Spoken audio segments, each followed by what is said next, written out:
Ang company po is IMG. Si IMG po ay International Marketing Group, na kung saan po, ito po ay financial services. Sa tulong po ng mga financial educator, kagaya ko, kami po ay nagtuturo at tumutulong sa mga kababayan nating Pilipino pagdating po sa usaping financial. Kasi po malawak po ang usaping financial. Ngayon po, ang topic po natin today is mutual fund, di po ba? Or stock market.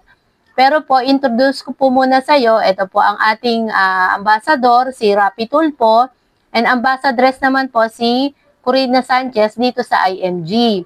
Kung mapapansin nyo po, may hawak silang book. Dahil dito po kinukuha yung financial education na ating ginagawa or kinakandak. Ito po yung office. Ayan po, dito po yan sa Mamatid. Yung sabi ko nga po sa inyo, sa tabi ng barangay. Anytime po naka-open yan para sa mga training about financial education.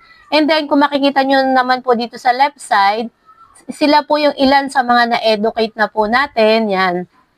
May ano po dyan. Iba't iba, kahit sino po, basta lahat po ay need ng financial education, di po ba? Kasi lahat po ng tao ay nagkakaproblema about sa financial. Tama. Meron po tayong tinatawag na 2 season or 2 panahon sa buhay natin. Sabi nga dito, bakit kailangang mag-invest?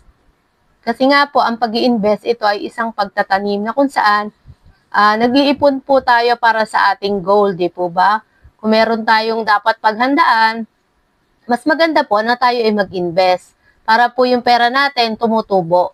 Hindi lang naandyan. Hindi naman po kasi masamang mag-ipon, kaya lang po, mas maganda yung umiikot yung pera natin or tumutubo, di po ba? Parang nagtatanim. Sabi nga sa productive years, kung ikaw ay 20 hanggang 60 years old, pasok ka pa dito sa productive years. Ibig sabihin, may income ka pa, malakas pa, and ito din yung time na nagpo-produce, gaya nyo, di ba? Nagtatrabaho kayo, nagpo-produce para sa pangangailangan ng pamilya. And then, dapat din daw po nagpe-prepare. Kaya lang naka-X. Ibig sabihin, nakakalimutan po natin na maghanda para sa non-productive years. Kasi nga, pagdating po sa non-productive years, ito yung time na wala ng income. Kasi from age 61 hanggang 100 years old, kung loloobin ni Lord, dito na po unti-unting lumalabas yung sakit ng tao, di ba? Tama po ba?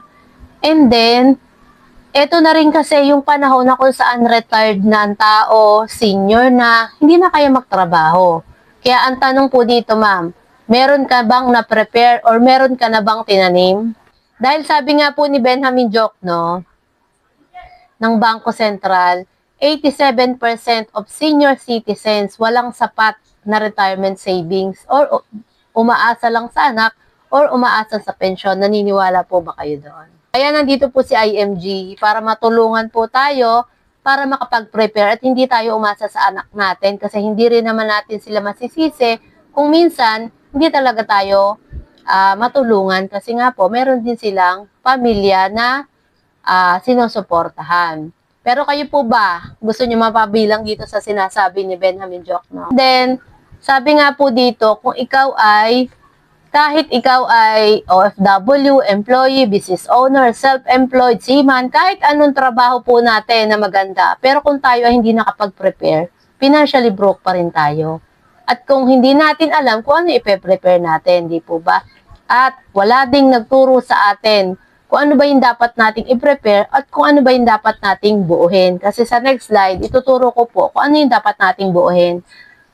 Ayan po. Pero kung ikaw naman po ay nakapag-prepare, syempre may savings ka, investment, educational fund para sa anak, life insurance, healthcare program, business fund, retirement fund, kung lahat pong ito ay na-provide nyo or na-build nyo, masasabi po na kayo ay financially secure. Ang naka-check po dito is investment kasi yun po ay magiging topic natin. Meron po tayong book. Dito po kinukuha yung ating pinag-aaralan. Ang title po nito is The Secret to Saving and Building Your Future. Kasi sabi nga po dito sa book na to, kung mapapansin nyo, meron siyang blocks. Yan o, 5 po siya. Kapag nabuo mo itong blocks na ito, kapag nabuo po natin ang 5 blocks na yan, magiging financially secured ka na at ang family mo. Kasi lahat po ng nandito ay number one or primary needs ng ating pamilya. Pangalawa, magiging matatag ang buhay finances mo. And then pangatlo, magkakaroon ka ng peace of mind kasi dito sa number 3, kung hindi mo na ma-manage ang utang mo, malamang wala kang peace of mind, di po ba? And then, kahit ano ang dumating na problema or pagsubok sa buhay mo, ready ka. Kasi meron kang healthcare, meron kang life insurance, pag-manage ng utang, emergency fund, and investment. Pag lahat yan nabuo mo, hayahay na ang buhay mo pagtanda mo. Di po ba? Kasi, bakit? Ito po, kung mapapansin nyo, meron ditong parang pataas, di po ba? Paano po ba kayo nagpatayo ng bahay? Ano po yung una nyo pinatayo? Nung nagpatayo kayo ng bahay, ano yung unang itinayo? Ito lang din po sa blocks na ito or ito po kasi yung tinatawag na solid financial foundation. Ibig sabihin, pag na-build mo tong 5 to, magiging matatag ang finances mo at ready ka kahit saan problema ang dumating. Unang-una, ang nasa ilalim po ay healthcare. Kayo po ba naniniwala na dapat may healthcare ang isang tao? Opo, kasi mapa short term and long term, dapat meron daw po tayong healthcare. Yung short term po kasi sa company naman ito, parang ino-offer. Pero kung wala po tayo sa company, meron naman po tayong long term. Ayun po ang kapartner ni IMG na Kaiser. And then, sabi nga po kasi, ano ba yung number 1 na nagiging problema ng isang pamilya at bakit nababankrupt ang isang pamilya? Kung bakit nagkakabaon-baon sa utang, di po ba? Hindi na alam ang gagawin. Ano yung number 1 na nagiging problema? Yung magkasakit. Di po ba? Kasi pag nagkasakit ang isa sa pamilya at walang handa, walang healthcare, walang budget, malamang mababaon sa utang, di po ba? Kasi hindi naman natin papabayaan na yung pamilya natin may sakit at di tayo gagawa ng paraan eh. Paano na lang kung may nagkasakit sa pamilya natin na grabe, syempre nakakaawa at gagawa tayo ng paraan. Kahit mapunta pa tayo sa utang. Kaya lang, lagi tayong mababaon sa utang pag ganun, di po ba? Number 2, life insurance. Naniniwala po ba kayo na dapat may life insurance din ng isang pamilya? Opo. Kasi ang life insurance po dito kay IMG, once na ang breadwinner ay nawala, meron pong pera niya abot sa pamilya. Di po ba? Kasi nga, kapag nawala si breadwinner, hindi naman po mahihinto rin yung pangarap ng anak. Halimbawa, hindi pa nakakagraduate yung anak. What if nawala si breadwinner, walang pinaghandaan? Kumbaga, kawawa yung mga anak. Pero, meron po tayong life insurance, meron pong iaabot na pera mismo sa pamilya para magtuloy-tuloy pa rin yung pangarap ng mga anak. Kasi nga, opo, tama. Kasi nga po ngayon, normal na ang may utang. Di po ba? Parang abnormal na po pag walang utang eh. Wala naman pong, okay po. Wala naman pong problema kung may utang tayo. Ang problema, pag hindi natin nababayaran. Kasi dapat daw, kapag meron tayong utang, hindi tayo nakokontrol ng ating mga utang. Ibig sabihin, nakakalabas at pasok pa rin tayo sa bahay natin. Dahil minsan, pagka hindi natin ma-manage yung utang, minsan hindi na tayo makalabas. Kasi nga, baka mamaya, nakabang yung mga maniningil. Di po ba? And number 4, emergency fund. Gaano po ka-importante na dapat meron tayo emergency fund?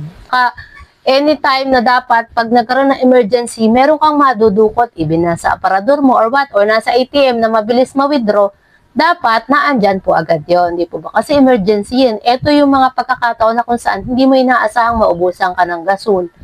Biglang naputulan ng kuryente, nasiraan ng sasakyan. Kaya dapat, meron daw tayong nakatabi. 3 to 6 months na sweldo natin, dapat meron tayong nakasave. Kasi mababalik po tayo sa number 3. Yan, sa Bombay. Babalik ulit tayo sa Bombay. Kaya, mababaon tayo sa utang. Kasi nga, lahat po ng ito, yan, ay kailangan talaga ng pondo or ng mga area na yan na dapat meron tayo. Kasi kung wala tayo niyan, kasi wala naman pong taong hindi nagkakasakit, wala rin taong hindi namamatay, di po ba? wala rin taong hindi nagkakaroon ng emergency. Pag wala tayo lahat nito, nandito lang tayo sa number 3. Hindi na tayo makaalis. And number 5, investment. Di po ba? Pansin nyo yung investment nasa huli. Pero kasi pansin nyo, number 1 to 5 siya. Ibig sabihin, siya yung pinakahuli. Na dapat po kasi natin, unang-una natin binibuild eto mga to. Dahil halimbawa, meron kayong investment. Meron kayong pera sa bangko, meron kayong lupa, meron kayong sasakyan. Pero may nagkasakit. Yung investment mo po ba, magagalaw mo o hindi? Magagalaw. Opo, tama kayo, magagalaw. Kasi nga, may nagkasakit may namatay, nagka-emergency. Kaya yung investment po natin, hindi natin matutuloy ng pag-iipon. Kung halimbawa, meron tayong goal na bilhin, excuse me po, hindi natin mabibili kasi nga wala tayong naka-back up dito sa 4 na to. And then, kung mapapansin nyo po, yung increase cash flow. Yan po. Meron po kaming program para dito about sa commission or sa passive income. Pero iba po yung topic dito para lang sa mga gusto itong magkaroon ng increase cash flow or tinatawag na passive income. Ang tanong, ma'am, anong meron ka dito sa 5 blocks? Hindi, sabi nga kanina sa 2 season, hindi habang buhay malakas tayo. Hindi habang buhay, nakakapagtrabaho tayo, di po ba? Kaya hanggat malakas tayo at kaya pa nating talagang mag-save, mag-ipon, mag-invest, gawin na po natin. Bakit ba namin kayo gusto na maging part ng IMG? Kasi nga po, itong 5 blocks na to, pag nabuo natin, nandito na po lahat. Si IMG po kasi para siyang one-stop shop. Ibig sabihin, nandito na lahat. Kung gusto mo ng healthcare, may kapartner po tayong healthcare medical na kung saan Kaiser Health Group, Kaiser Medical Group, ayan po. Pangalawa, life protection or insurance, andyan po si Manila Bankers. Pangatlo, pag-manage ng utang, kapag meron po tayong mga savings or emergency fund na naiipon, na ma-manage po natin yung utang natin. Yan, ganun din po sa emergency fund. And then, yung investment nga po dito sa stock market. Yan. Kasi affiliated po lahat yan. Ito pong sasakyan, etong bahay, isa din po sa investment. Pwede rin po tayo dyan, direct access. Kasi po, di po pa, pag gusto nyo bumili ng sasakyan, ng real estate or bahay, or gusto nyo mag-invest, mayroon po kayong pagdadaan ng tao. Di po ba? Or middleman. Tama po ba? Kasi hindi naman kayo pwedeng lalapit sa invest, sabihin mo, ay, Jollibee, gusto ko mag-invest. Hindi po tayo papansinin doon. Kasi sasabihin nun, sinong broker mo? Or sinong ahente mo? Hindi po ba? Kahit yung pagkuha ng sasakyan, pagkuha ng bahay, hahanapan po tayo ng mga broker. And then, meron din pong pre-travel na pinamimigay si IMG, pero meron po itong mga qualification. Kasi ang travel po nito ay abroad. Hindi po ganun kamura ang magpadala sa ibang bansa. Kaya po, may mga kina-qualify din na target. And then, extra income, yung nga po, kung kagaya po namin, gusto nyo maging financial educator, magkakaroon po kayo ng extra income or passive income na kung saan kahit tulog po kayo ay meron kayong income. Tapos po, ayan, savings, yan nga, yung tuturuan tayo kung paano yung tamang pagsisave. Kasi pagka nag-ipon lang tayo dyan lang sa alkansya, hindi po yan tutubo. Dahil maiiwan po yan. Ang pera po kasi ngayon mabilis tumaas yung value. And then, ayan, pwede naman po kayo mag-invest, 'di ba? Sabi nyo nga kanina, nakita nyo yung investment. Pwede naman po tayo mag-invest Mag-invest tayo ng ginto, ng co-op, mag-invest tayo ng bahay at lupa, mag-ano tayo sa forex trading. Kaya lang, meron po tayong pagdadaanan na tao. Hindi po tayo basta-basta makakalapit sa mga yan or gusto nating basta-basta makapag-invest kasi meron po silang nilalagay na middleman or mga broker. Kasi sila po yung mga expert, sila yung mga nag-aral, di po ba? Pero kung ikaw po ay part ng community or ng IMG, may direct access ka po, magkakaroon ka po ng direct access na makapag-invest dito sa stock market, kagaya ng Jollibee, SM, Shell, Cebu Pacific, Ayala, BDO, San Miguel. Yan. Pag nag-invest po tayo, makakapag-invest ka po dyan direct. Yan po. Sa next slide po, ito po yung pinakalegal na stock market, yung economy. Yung ekonomiya natin, di ba? Bata pa lang tayo, nandyan na yan, nakatayo na yan, lalo na si Jollibee, si SM, di po ba? Sila yung mga matatag. Meron po kasi tayong dalawang klase naman kung paano tayo makakapag-invest. Una, direct trading. Pangalawa, indirect. Yung direct trading, ikaw yung magiging fund manager ng sarili mong pera. Ibig sabihin, mag-i-invest ka sa isang company lang. Halimbawa, kay Jollibee. Magte-trade ka. Kailangan bantayan mo yan kasi pag hindi at nalugi ka kasi yung taas ng anong familiar kayo sa stock market, yung taas baba nung sales ng isang company, dapat babantayan mo yon. Pangalawa, yung indirect naman, mutual fund, ito yung nare-recommend namin na maging part kayo ng community.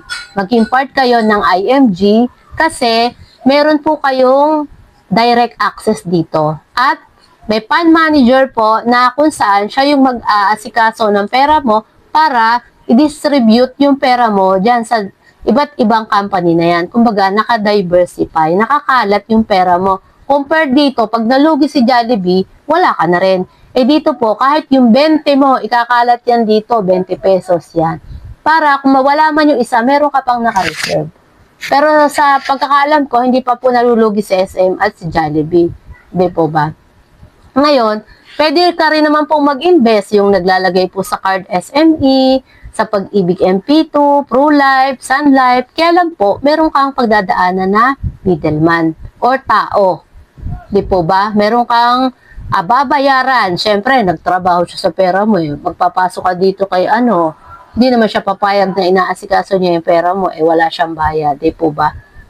Kaya, ang nire-recommend namin, maging part ka ng community. Kasi magkakaroon ka dito ng sariling account at ikaw ang magkocontrol ng pera mo.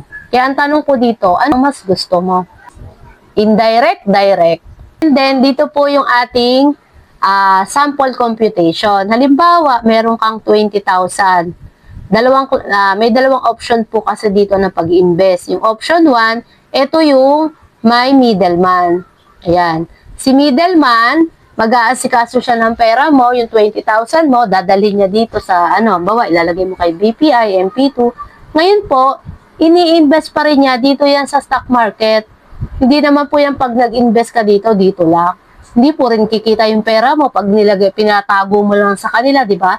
Ilalagay nila yan sa stock market. Doon sa gumugulong na pera, ibig sabihin, kumikita. And then, pagbalik niya po sa'yo, syempre, tutubo sila, kikita sila. 3 to 5% yung pera mo kasi nga may nagtrabaho ng pera mo.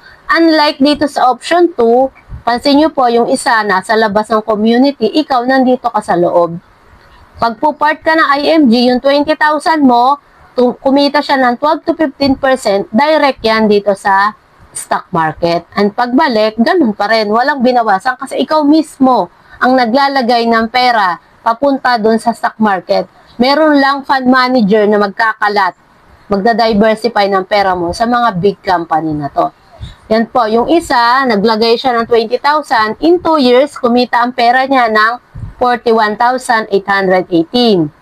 Samantalang, dito, kapag part ka ni IMG, sa option 2, yung 20,000 mo, kumita ng 47,488 in 2 years. Ang laki po ng difference, di po ba? Kasi wala namang tumubo. Yan, kaya bakit gusto ka namin maging part ng IMG? Para po wala nang tutubo sa pera mo. Kasi nga po, ganun ang nangyayari sa atin ngayon. Kaya lalong naghihirap yung mga mahihirap kasi nga tinutubuan pa ng kapwa natin Pilipino. Yan. Kapag ikaw po ay naging member at ng IMG, magkakaroon ka po ng sariling dashboard or investment portfolio. Ganito po ang magiging account mo. Sa Google mo lang siya hahanapin.